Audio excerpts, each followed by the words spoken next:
Radio usually isn't the problem, the first message is, because most people start communicating before they organize what matters first. And that mistake slows everything down. When something goes wrong, people rush to communicate. That feels correct, but most first transmissions don't actually help the situation. They create delay. That first message sets everything that follows. And most people lead with the wrong thing first. Emotion, uncertainty, background explanation. We've got a situation over here. Something's going on. I think somebody may be hurt. It's not useful communication. That's somebody thinking out loud under stressful conditions. And the problem is the person receiving that message is trying to build a picture in real time. You give them confusion first, then they'll build confusion first. Now they have to ask questions because now you're trying to clarify under pressure. So now time is disappearing even though the radio works perfectly. That's the part that people miss. The radio didn't fail, the message did. Here's what a useful first transmission sounds like. 2 people down, 1 bleeding, north side of the parking lot, need EMS. That's it.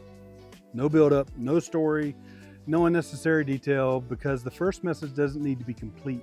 It actually needs to be useful. And this is where most people struggle under stress. They communicate the way they normally talk. So if they normally over-explain, then they'll over-explain on the radio.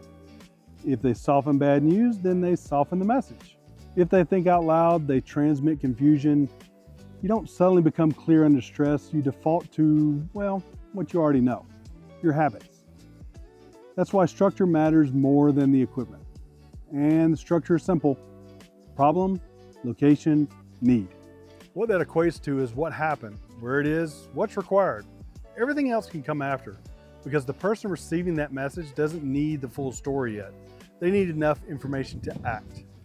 The problem exists everywhere: radios, phones, teams, workplaces, and even everyday emergencies. You should hear the emergency communication that comes across the wire when people are taking them to the emergency department. People talk before they organize information, and that slows everything down. The first warning sign gets ignored and the first message gets distorted.